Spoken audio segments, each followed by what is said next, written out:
On croit qu'il faut être prêt pour avancer, qu'il faut avoir confiance pour oser, qu'il faut se sentir légitime pour se montrer, qu'il faut avoir toutes les réponses avant de parler, qu'il faut être complètement guéri avant d'aider les autres. Mais la vérité, c'est qu'on n'est jamais vraiment prêt. On doute toujours, on a toujours peur, on se sent toujours un peu illégitime. Et c'est normal, c'est humain, c'est même nécessaire. Parce que c'est dans le doute qu'on grandit, c'est dans la peur qu'on découvre notre courage, et c'est dans l'inconfort qu'on se révèle. C'est dans l'action imparfaite qu'on avance.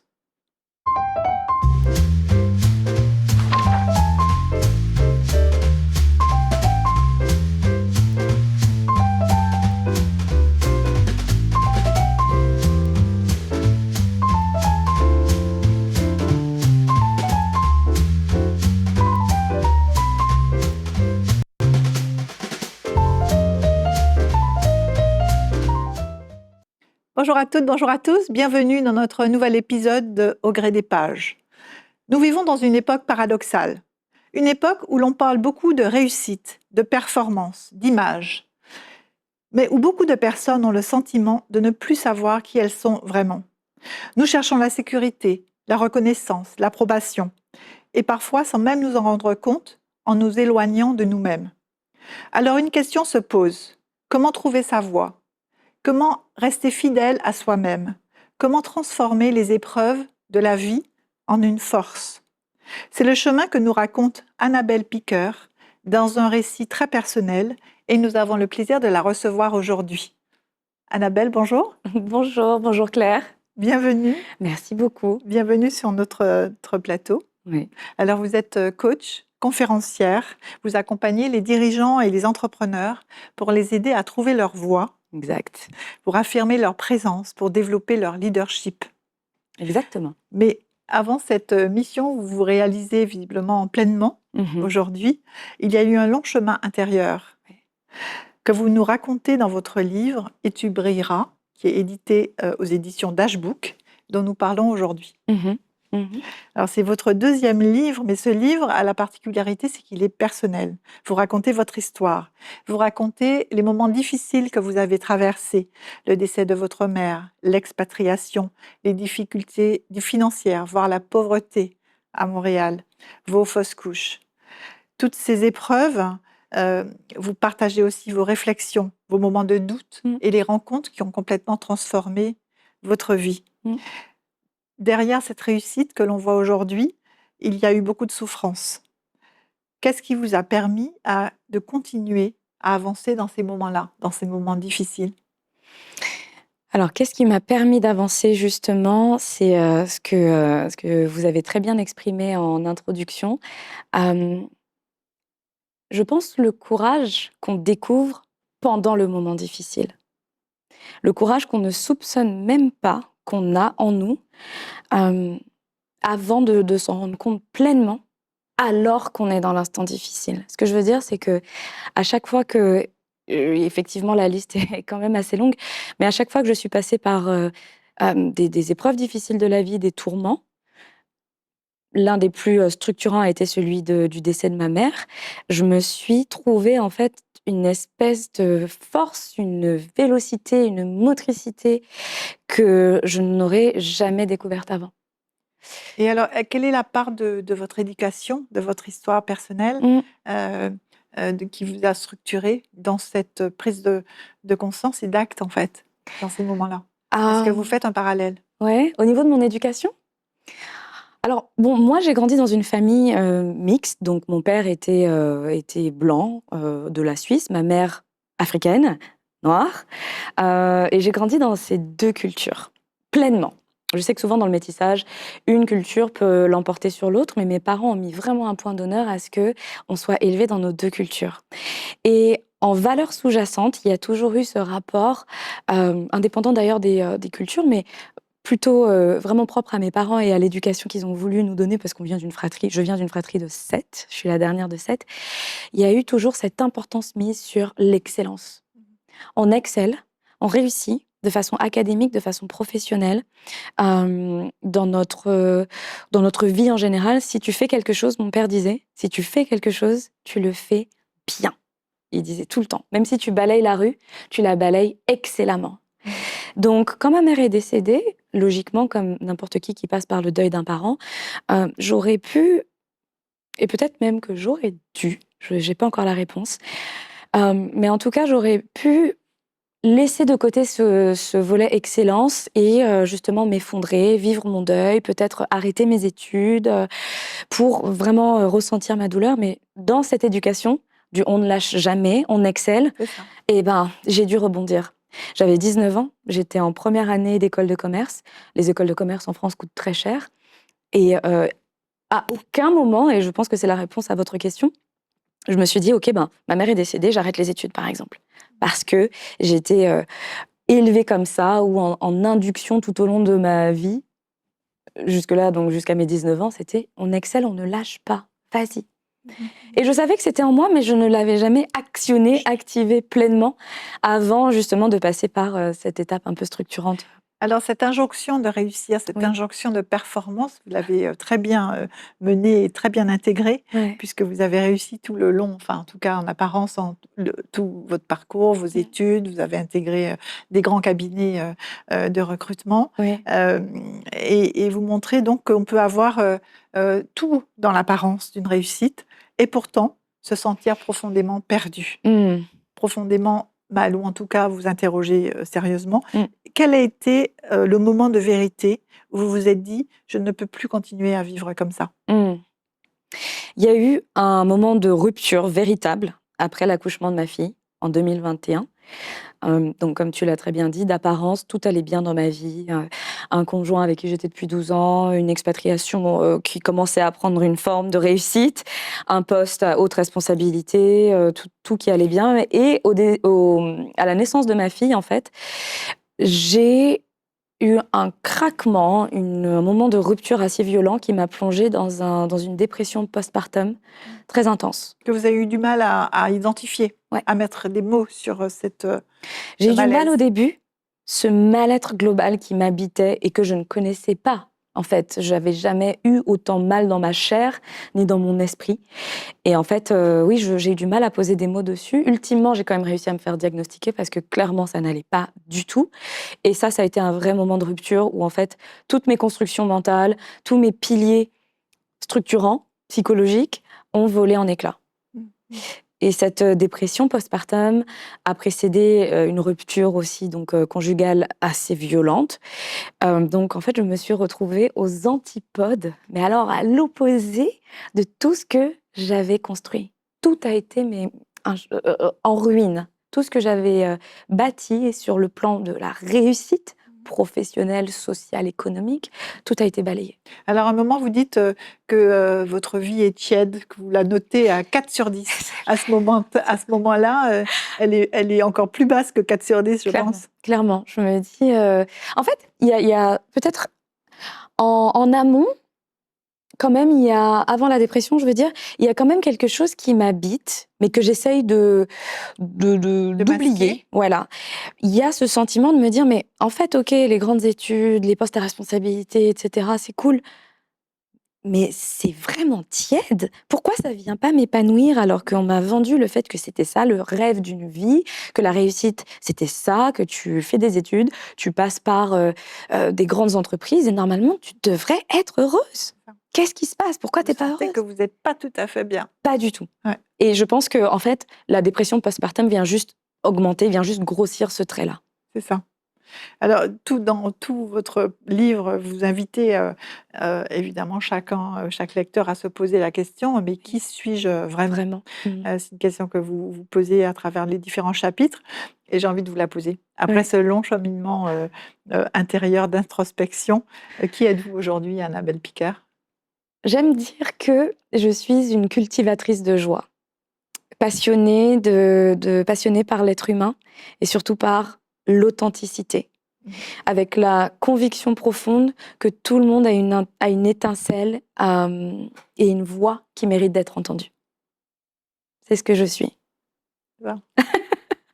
Dans votre livre, il y a un moment qui marque vraiment un tournant dans votre vie, un moment que vous décrivez comme comme une révélation Ouais. qui arrive juste après cette période où vous étiez au plus bas, en fait, Exact. de votre vie. Vous racontez ce dimanche de novembre 2023 où vous dites avoir senti que Dieu vous parlait directement. Vous Ouais. êtes retrouvés à l'église, vous ne savez plus comment. Ouais. Et c'est un moment très fort de bascule, en fait, dans 100%. votre existence. Oui. Pouvez-vous nous en parler? Alors effectivement, c'est un moment qui est fondamental dans ma vie parce que la dépression, c'est moche, franchement. Je pense qu'on en parle peut-être un peu plus maintenant, mais à mon sens, pas assez. La rupture, surtout quand elle est traumatisante, ce qui était mon cas, c'est vraiment pas beau aussi. Tout plein de choses qui m'ont vraiment fait passer par des moments d'une douleur assez inimaginable, en fait. Et effectivement, ce dimanche de novembre, j'en peux plus. C'est douloureux, en fait. C'est douloureux mentalement, psychologiquement, émotionnellement, physiquement. Et je m'allonge dans mon salon ce jour-là et j'appelle la mort. Vraiment, je dis, écoute, voilà, Dieu, si tu existes, il est temps de vraiment abréger mes souffrances, en fait. Et vous trouvez même un prétexte, hein, en tout cas une explication en disant ma fille se débrouillera puisque moi-même je me suis débrouillée puisque ma mère est décédée et donc elle se débrouillera Elle se aussi. débrouillera, on arrive à s'en remettre, regarde, j'ai fini par y arriver. Et donc je peux m'en aller. Ouais, exact. Et ça me rend un peu émotive encore. Et en fait, ouais, ce dimanche-là, j'appelle vraiment la mort parce que je pense que c'est vraiment ce jour-là que j'ai touché le fond. Et au lieu de m'envoyer la mort, je pense que Dieu, ce jour-là, me rappelle à lui. Effectivement, j'arrive à l'église. Le message qui est passé ce jour-là est très frappant puisque c'est inspiré du livre de Néhémie qui parle de la reconstruction. Donc, toute la série de messages dans laquelle j'arrive s'appelle « Rebâtir ». Et là, ça me prend aux tripes parce que j'ai l'impression que chaque mot prononcé est pour vous. Et pour moi. Mais vraiment, on parle de rebâtir sur des ruines. Et ma vie au complet était un champ de ruines, un champ de bataille avec aucun survivant à mon sens. Et là, je me dis, bah tiens, peut-être qu'il y a de l'espoir en fait. Peut-être qu'il y a quelque chose. Et puis vous entendez une voix. Et j'entends vraiment textuellement, alors j'espère que les auditeurs ne me prendront pas pour une folle, mais effectivement, j'entends vraiment la voix de Christ ou du Saint-Esprit, on appellera ça peut-être même l'univers pour ceux qui préfèrent, mais me disons quelque chose de très fort. Ma fille revient à moi, je suis là, quelque chose de très chaleureux, de très rassurant, qui m'a vraiment reconduite. Ouais. Et même quelque chose de plus précis, puisque vous dites dans votre ouvrage que vous entendez les mots d'éloquence et de charisme. C'est venu après. Des mots qui n'étaient pas dans mon vocabulaire. Dans votre vocabulaire. Alors, dans la chronologie, en fait, ce qui s'est passé, c'est que j'ai vraiment eu ce moment-là déjà de rupture absolue. Je pense que vraiment, pour des personnes qui ont des enjeux de santé mentale, bah, malheureusement, je pense qu'ils se reconnaîtront. Il y a un moment donné où tu n'as plus d'emprise sur rien. Donc, il y a eu ce dimanche-là où c'était vraiment une rupture. Ensuite, j'ai commencé à retrouver la foi, retrouver l'espoir. Et riche de cet espoir retrouvé et renouvelé, effectivement, je sens vraiment qu'il y a un vrai espoir que je suis accompagnée. Et un jour, effectivement, alors qu'on s'entend, je suis dans mon poste très bien, bien sous tout rapport, de 9h à 5h, un énorme cabinet de conseil, l'un des meilleurs du monde, avec un poste que j'occupe à très haute responsabilité. À Montréal. À Montréal. Tout sur le papier, encore une fois, est supposé être bien. Et là, j'ai quand même encore de la douleur, parce que je commence tout juste mon chemin spirituel. Ça va mieux, mais c'est pas encore l'Eldorado. Et j'entends effectivement une voix qui me dit « Tu devrais développer quelque chose ». Alors ça, c'est c'est vraiment littéral ce que j'ai entendu. « Tu devrais développer quelque chose en éloquence et charisme ». 2 mots que vous ne connaissiez pas.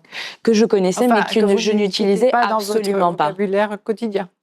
J'utilisais absolument pas ces mots et c'est ce qui me fait me dire clairement que c'était pas une vue de l'esprit ou quelque chose que mon mental m'a susurré, non. Alors comment vous avez su qu'il fallait prendre cette direction? Alors, quand j'ai entendu ce message assez textuel, je me suis dit « Ah ouais, c'est vrai que je trouve qu'il y a un manquement au niveau de l'éloquence. Je trouve que malheureusement, je le voyais dans mon métier en tant que personne qui travaille aux ressources humaines et plus spécifiquement dans le recrutement, je trouvais que les gens parfois manquaient d'aplomb, manquaient de pouvoir de persuasion, avaient du mal à bien communiquer, notamment sur eux-mêmes, sur leurs compétences. Donc je me suis dit « Oui, bonne idée, je ne sais pas qui me parle, mais j'aime l'idée. » Donc je me dis « Ok, ça peut me redonner un élan de quelque chose de plus sympa. Puisque mon poste, je l'aime, mais comme je vous ai dit, pardon, je me sens à 4 sur 10, je m'ennuie en fait.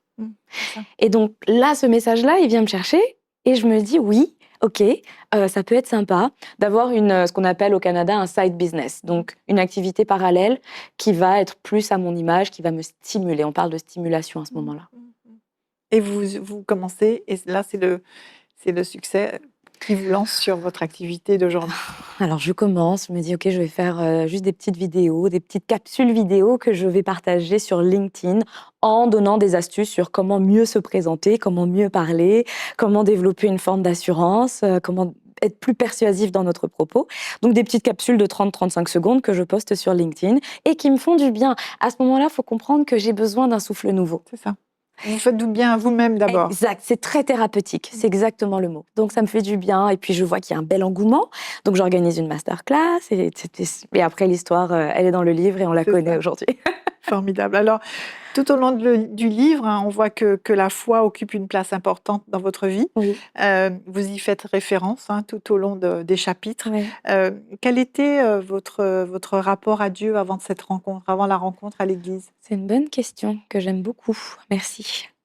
J'ai grandi dans une famille catholique avec une mère très croyante, pratiquante catholique, qui très tôt m'a inculqué cette notion de Dieu et cette foi.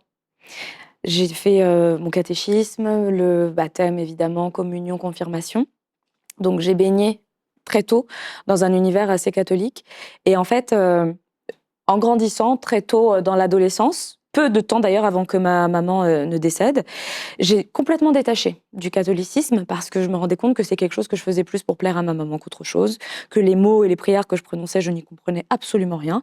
Donc j'ai trouvé ça très froid, qui ne me ressemblait pas et j'ai détaché complètement. En déménageant au Canada, je me suis rapprochée d'une autre forme de spiritualité puisque j'ai commencé à découvrir le yoga, donc je me suis rapprochée du bouddhisme qui me parlait beaucoup plus que le catholicisme. Donc de mes 25 ans quand j'ai déménagé au Canada jusqu'à mes 31, 32 ans quand j'ai redécouvert ma foi, on va dire, chrétienne. J'étais très bouddhiste, spirituelle. Et donc, c'est un peu ça mon chemin spirituel. Et à travers cette expérience que vous avez eue à l'église, vous renouez avec le catholicisme. Oui, et vous vous faites baptiser. Exact. Donc, en je renoue 2025, en 2000. avec le christianisme. Donc, pas exactement le catholicisme, c'est un peu différent, il y a beaucoup de courants, mais l'église que j'ai commencé à fréquenter ce fameux dimanche est une église, je pense, évangéliste, c'est ça. Mais en tout cas, c'est la foi en Christ qui prévaut, qui prédomine, et c'est ce en quoi on croit. Et effectivement, en 2023, quand je commence à aller à l'église, 2023, je chemine. Je vois qu'effectivement, ça me remplit d'un amour tellement abondant, tellement chaleureux. Je vois surtout que cette fameuse voix qui m'avait guidée, qui m'avait dit de développer quelque chose en éloquence et charisme, mais quelque part, elle avait raison, en fait. Et donc, vous lui faites confiance. Donc, je lui fais confiance de plus en plus. Et donc, cette marche spirituelle avec Christ s'accompagne de beaucoup de succès.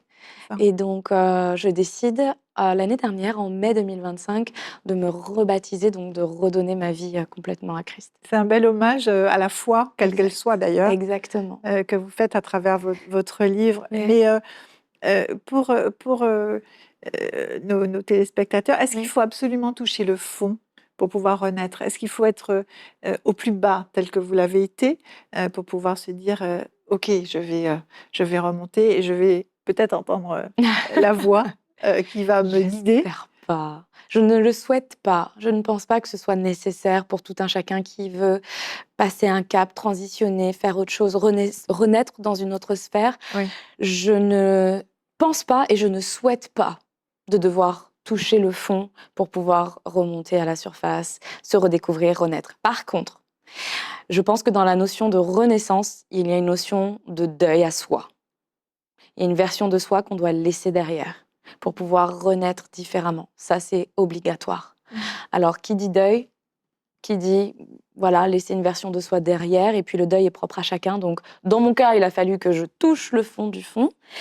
Maintenant, je ne pense pas que ce soit nécessaire pour tout le monde. En tout cas, c'est pas ce que je souhaite. Alors, à partir de cette expérience, votre vie prend une nouvelle direction. Aujourd'hui, ce que vous avez traversé devient une mission. Aider les autres à trouver leur voie. Vous expliquez dans votre livre que nos pensées peuvent façonner notre réalité. Pensez-vous que nos croyances peuvent réellement transformer nos vies? Ah oui, 100%. 100%. Nos pensées façonnent notre état d'esprit général, qui lui-même façonne nos actions. Donc, qui dit pensée, en amont d'une pensée, il y a d'abord une croyance profonde. Avant de pouvoir penser quelque chose, il faut d'abord avoir un système de croyances. Donc, on peut faire référence, par exemple, à des valeurs qui vont ensuite germer en pensée, qui elles-mêmes vont penser en état d'esprit général, qui lui-même va finir par agir. Donc, oui, je suis convaincue que nos croyances sont à l'instar de toute notre réalité, à 100%. Vous écrivez aussi que la conformité ne crée pas l'appartenance. Non, Elle crée plutôt l'invisibilité. 100%. Et donc, dans un monde où les modèles de réussite sont omniprésents, Ouais. notamment à travers les réseaux sociaux, comment rester fidèle à soi-même? Justement, en étant soi-même, et c'est pour ça que j'ai écrit ce livre. Oui, C'est exactement la raison pour laquelle j'ai écrit ce livre et que j'ai appelé « Et tu brilleras » parce que, comme je l'ai dit, et c'est l'une de mes croyances profondes, tout le monde est complètement différent et a une étincelle qui mérite d'être vue, une voix qui mérite d'être entendue. Et il ne s'agit pas, à mon sens, de briller, d'être à tout prix une star internationale et d'être vue sur tous les canaux sociaux, médiatiques, mais de simplement être en paix avec qui on est à 100%, d'habiter cette personne, d'incarner cette personne, de n'envier personne et au contraire de se dire, dans ce que je suis, j'ai ma légitimité, j'ai ma valeur ajoutée, j'ai quelque chose à apporter à ce monde. c'est important Clairement. de le souligner parce que le mot briller Ouais. peut paraître un peu superficiel. Donc, Ouais. c'est tout le contraire que vous dites à travers ce titre. C'est exactement tout le contraire. Et j'aime prendre l'image des étoiles dans le ciel. Elles brillent toutes. Elles sont pas en compétition. Certaines brillent plus que d'autres, mais ça n'empêche pas celle d'à côté de briller pareil. C'est ça. Donc tout le monde, et j'aime beaucoup cette image parce qu'il y a autant d'étoiles qui brillent, je pense, même beaucoup plus d'ailleurs, que d'êtres humains, mais tout le monde porte une étoile à l'intérieur de soi. Et l'idée, c'est de la voir, de l'accepter, et surtout, s'il vous plaît, de ne pas essayer de la transformer. Mhm. De faire comprendre aux personnes que la beauté, le succès, l'abondance, la paix de l'esprit, la joie, pour moi, et c'est ma croyance, émanent vraiment du fait qu'on arrive à s'accepter, à aimer tout de ce qu'on est. Toutes les étoiles sont différentes et elles Toutes les sont étoiles sont toutes différentes. belles. Toutes les étoiles sont différentes, toutes les étoiles sont belles. Et quand je parle d'acceptation totale, ça vient vraiment englober, justement, et ça fait partie aussi de la raison pour laquelle j'ai écrit ce livre, ça vient englober, je dirais même plus, pardon, tout le passif aussi et les choses qui sont pas belles, Mhm. qu'on estime en tout cas ne pas être belles. Tout ce qu'il y a en dessous, toute la partie cachée de l'iceberg, toutes les douleurs par lesquelles on passe, ça fait partie de la beauté et du succès et de la joie et de la paix. Alors, c'est vrai que beaucoup de personnes ont peur de changer. Il y a Ouais. toujours la peur qui est là, qui nous guette, qui nous Mm. freine. Mhm. Qu'est-ce qui est plus difficile selon vous? Oser changer ou accepter de rester dans une vie qu'on trouve tiède ou qui ne nous correspond plus? Ça fait peur, hein. Changer, sauter, se lancer, c'est des peurs qui sont réelles, qui peuvent être paralysantes, qui sont tétanisantes. Mais je suis vraiment convaincue. Comme d'ailleurs, il y a énormément de textes qui le disent très clairement, hein, que ce soit dans les scriptures, donc les textes spirituels ou même toute forme de littérature. La joie qu'on cherche, l'abondance à laquelle on aspire tous se cache exactement derrière cette peur, derrière ce pas qu'on a peur de sauter. Alors non, moi je dirais vraiment accepter de changer, accepter de passer par ce que j'appelle parfois cette ceinture d'astéroïdes qui est tétanisante, qui fait peur, où il se passe plein de choses. Il y a des débris, il y a de la perte, des fracas, du sang, des larmes et de la sueur. Mais juste après ça, donc juste après cette peur, eh bien, on a une vie qui est vraiment à 10 sur 10, 12 sur 10. C'est ça, peut-être même plus. Peut-être même plus. Mais il faut le faire, cet élan. Mais par contre, c'est vrai que ça fait peur et c'est vrai que c'est difficile. C'est le courage dont vous parliez tout à l'heure. C'est le courage dont je parlais tout à l'heure, exactement. Et en plus, ce que j'ai constaté, c'est que ce courage, il est là, il est vraiment là. Et il demande juste à être activé. On a perdu l'habitude de l'activer bien souvent parce qu'on a, pour la plupart, vécu des vies où on est plus ou moins confortable, ou en tout cas on est guidé par la société, par nos parents, puis on n'a pas de grands élans de courage à prendre. Mais on a quand même. L'équipement est là. Les outils sont là. Le courage est là. Il faut aller les Il chercher. faut aller les chercher, il faut les utiliser. Alors, le livre, évidemment, on invite tous à le lire, mais si on devait retenir une phrase, si vous deviez donner une phrase, quelle est celle que vous souhaiteriez que chaque lecteur retienne? Ou le message? Soyons nous-mêmes, allons et brillons en paix. Soyons nous-mêmes, allons et brillons en paix. On est dans notre couloir et puis c'est notre vie, c'est la nôtre. Et elle mérite vraiment d'être vécue, malgré les difficultés. Surtout avec les difficultés qui peuvent qui peuvent nous servir de tremplin. C'est ça, exactement. C'est pour ça que j'écris ce livre, hein. Je ne sais pas si on était sur le mot de la fin déjà, mais le contenu de ce livre, pour moi, déjà, je ne l'ai pas dit, il faut que je le dise, a été très thérapeutique. Honnêtement, le processus d'écriture a été vraiment très thérapeutique. Mais deux, je l'ai écrit justement pour les personnes peut-être qui passent par différentes étapes difficiles. L'idée, c'était de pouvoir leur montrer qu'il y a quelque chose de beau après. Après chaque étape, après chaque tempête, il y a toujours du beau temps. Après chaque difficulté, il y a toujours une bénédiction, si et seulement si on a envie d'aller la voir. C'est ça. Très bien. Écoutez, merci beaucoup, Annabelle. Merci d'avoir partagé ces témoignages personnels avec nous, sur votre cheminement à travers votre ouvrage Et tu brilleras, qui est disponible bientôt dans toutes les librairies et sur les plateformes. Et pour conclure, je reprends une citation que vous soulignez dans votre livre, une citation de Oscar Wilde, qui dit « Sois toi-même, tous les autres sont déjà pris ». N'est-ce pas? Merci, chers téléspectateurs. Merci de nous avoir suivis dans cet épisode de Au gré des pages. Je vous donne rendez-vous pour découvrir un nouvel auteur et son univers. Et n'oubliez pas, lisez, car chaque livre est une fenêtre qui ouvre sur le monde. À bientôt.